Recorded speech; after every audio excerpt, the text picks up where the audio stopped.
This is how we take suckers throughout the year and propagate our garden in succession where it doesn't cost any money, and we use the suckers off the existing plants.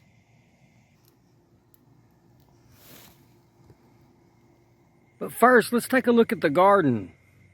And let's take a look at some tomato plants that were planted via suckers in succession. Now look at this group of plants we've got here. This group of plants was planted on June the 1st, and I have a video vlog at June the 20th showing these plants, suckers stuck in the ground, very little. Them 4 or 5 over here, these are suckers. All of them are pulled like that. And now look at them, they're huge, and I've already pulled suckers off of them and planted in the ground again for succession.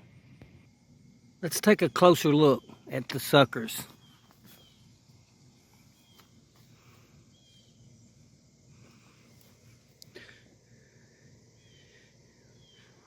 At the top of a tomato plant, the way to properly prune it, when it grows up, it will put out flowers. And when it puts out flowers, on the limb immediate below it, it will put out a sucker, as you see here. To properly prune it, you would want to pull this sucker, because the tomato plant will either grow the tomato or the sucker. If you put it, it'll put all its energy into the tomato. And that's how you properly prune a tomato plant. But we don't want to prune one. This video is not about pruning. It's about propagating it with... Now let's take a look at a large sucker. You see there, you see the flower, and immediate below it at the limb, there's a little small sucker. And we go on down the limb, you'll see that there's a big sucker right here. Now I've let that sucker grow for the reason of transplanting him in succession.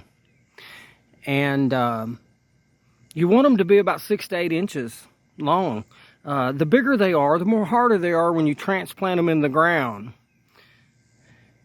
Let's take a look. As an example today, let's go ahead and use this particular sucker, break him off, and we're going to plant him.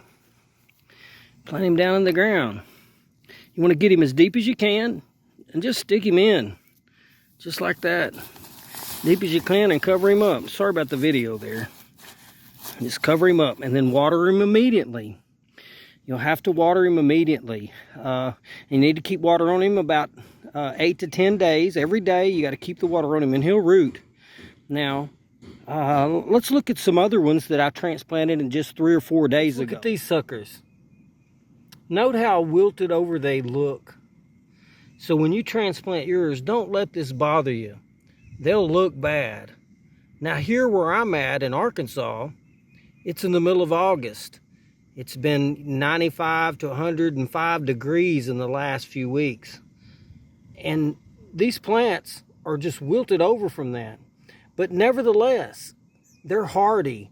And if you'll water them every day and keep water on them, they'll pull out of it and make you some big plants. Let me show you some big plants. Look at these guys. These guys here are suckers that are grown into full-blown plants. And look at the tomatoes. Beautiful. Thank you for watching Rooster Holler. We hope your garden is blessed with sucker plants just like ours is.